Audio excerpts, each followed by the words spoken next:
সাজেকের রিসোর্টগুলোতে সাধারণত check out সময় হচ্ছে সকাল 9:30। বের হতে হতে আরেকটু সময় লাগতে পারে 9:40, 45, 50। তারপরে সবাইকে চলে আসতে হয় এই কাউন্টারের এখানে স্কটে সবাই জমা হয়। তারপরে অলমোস্ট 10:30টার মধ্যেই এখান থেকে স্কট ছেড়ে দেয়। অর্থাৎ সাজেক থেকে স্কট বের হবার সময় হচ্ছে 10:30। সাজেক থেকে বের হবার আগে স্কটের সবাই যখন এখানে জমা হয় তখন এই কাউন্টার থেকে কিছু টিকিট কাটা লাগে, অর্থাৎ গাড়ি পারপাস কিছু খরচ দেওয়া লাগে এবং জনপ্রতিও কিছু খরচ আছে। চলেন আমরা টিকিটগুলো কাটি এবং কত টাকা করে খরচ নেয় এই ব্যাপারটা আপনাদেরকে একটু ক্লিয়ার করে দিই। ওকে, আমাদেরকে 2-3টা টিকিট দিছে। চলেন আমাদের গাড়িতে বসি, তারপর আপনাদেরকে টিকিটগুলো একটু দেখাই। ওকে, এই যে দেখেন, প্রথমটা হচ্ছে সাজেক প্রবেশ টিকিট। প্রতি মোটরসাইকেল অথবা সিএনজি 40 টাকা মাত্র। অর্থাৎ আপনি যদি নিজের বাইক নিয়ে আসেন তাহলে আপনার বাইকের 40 টাকা ভাড়া দিবেন, আর যদি আপনি সিএনজি ভাড়া করে আসেন সেই সিএনজির 40 টাকা ভাড়াও আপনাকে দিতে হবে। যাই হোক, এটা তো গেল প্রথম টিকিট। আসেন দ্বিতীয় টিকিটটা দেখি। আচ্ছা, এটাও দেখেন, রুইলিপাড়া পর্যটক এলাকা, সাজেক প্রবেশ টিকিট জনপ্রতি 20 টাকা। এবার আপনারা সাজেকে যতজন ঢুকবেন তাদের জনপ্রতি আবার এখানে 20 টাকা ভাড়া দিতে হবে। এই টাকাগুলো সাধারণত আর্মিদের আন্ডারেই তোলা হয় এবং পাশেও ছোট একটা পার্ক আছে, এটাও আর্মিদের দ্বারা পরিচালিত হয়। এখানে ঢুকতে 20 টাকা লাগে। চলেন আমরা ভিতরে ঢুকে আপনাদেরকে দেখাই। এই যে এটা হচ্ছে ছোটখাটো একটা পার্ক এবং ওই যে সামনে আমাদের সিএনজি রাখা। এখানে সুন্দর করে একটু সাজানো গুছানো আছে, আপনি জাস্ট এখানে ছবি টবি তুলতে পারেন, এতটুকুই। আমরা যেহেতু 9:30 বাজে চেক আউট করে দিছি এবং এখানে আস্তে আস্তে আমাদের অলমোস্ট 9:50 বাজছে, সুতরাং স্কট ছাড়বে হচ্ছে 10:30টায়। বাকি সময়টা আপনারা এখানে একটু বসে টসে একটু ছবি টবি তুলে ভালোভাবে ভিউগুলো দেখে একটু মনটা ফ্রেশ করে লাস্ট বারের মতো সাজেকটাকে দেখে এখান থেকে বের হতে পারেন।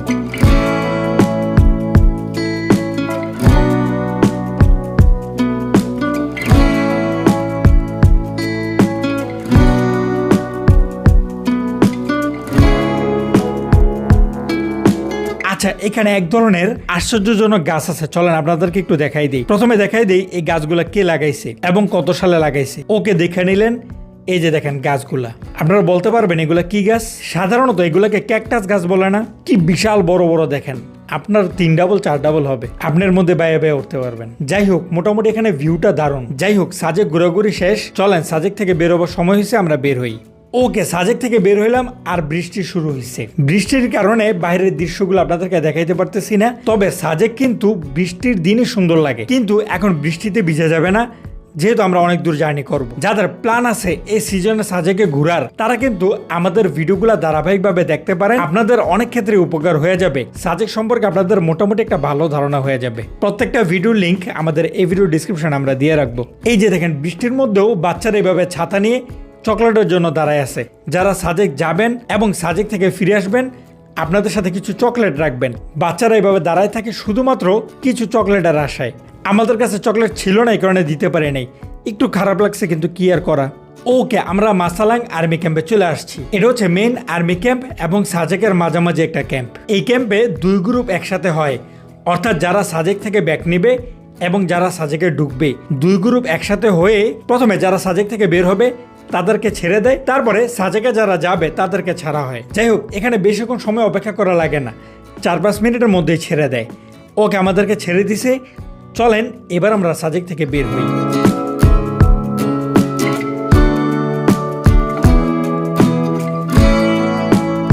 ওকে, আমরা চলে আসছি সাজেকের মেইন আর্মি ক্যাম্পে। এখানে কোনোভাবেই ভিডিও করা যায় না, যদি দেখে যে আপনি ক্যামেরা ধরে রাখছেন তাহলে আর্মিরা সাথে সাথে ওই করে ওঠে।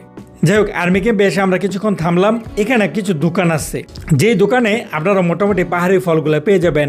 নারকেল পাবেন, কলা পাবেন, আমড়া পাবেন, ইত্যাদি ইত্যাদি, এবং মিষ্টি লেবু আছে। আমরা একটা পাকা মিষ্টি লেবু নিয়ে নিলাম, যেটার প্রাইস পড়ছে হচ্ছে 30 টাকা। আপনি যদি পাকা নেন তাহলে প্রাইস একটু কম, আর যদি বাসায় নেন তাহলে তো একটু কাঁচা চায়া নিতে হবে, যেগুলো 3-4 দিন পরে পাকবে, সেগুলোর প্রাইস একটু বেশি, অর্থাৎ 40 টাকা 50 টাকা পর্যন্ত হইতে পারে। এই লেবুটার প্রাইস হচ্ছে মাত্র 30 টাকা।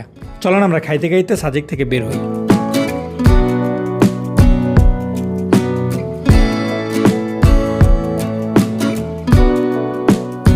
আরেকটু আগানোর পরে আমাদেরকে আরেকটা বিজিবি চেকপোস্টে থামাইছে। এখানে কি লেখা আছে?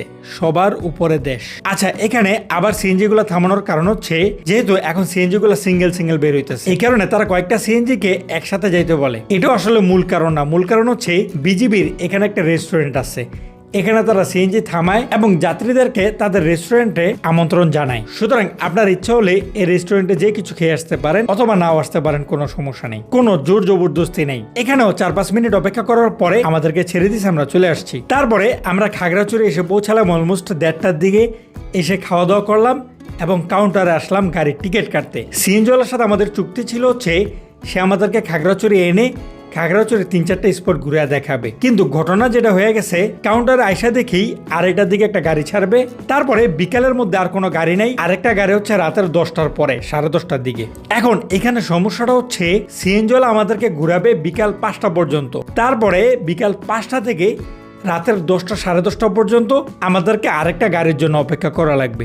যদিও আপনি এই 5-7 ঘন্টার জন্য আবার কোন একটা হোটেল ভাড়া করতে পারবেন, অর্থাৎ এই 5-6 ঘন্টা আপনি তো আর কাউন্টারে বসে থাকতে পারবেন না। এই কারণে আপনি যদি চান আশেপাশের যে কোনো একটা হোটেল 400-500 টাকা দিয়ে ভাড়া নিতে পারেন এই 5-6 ঘন্টার জন্য। তারপরে আপনার গাড়ি ছাড়ার সময় হলে আপনি চেক আউট করে চলে আসতে পারেন। এখন কাউন্টারে এসে ভাবলাম শুধু এত কষ্ট করে রাত করার দরকার নেই, এখন যেহেতু গাড়ি আছে আমরা এই গাড়িতে চলে যাই। এই কারণে আমরা খাগড়াছড়িতে ঘোরাঘুরির প্ল্যানটা বাদ দিলাম। আপনি চাইলে খাগড়াছড়িতে ঘুরতে পারেন, তারপরে রাতের গাড়িটা নিতে পারেন। এই গাড়িটা হচ্ছে ভিআইপি চেয়ার কোচ।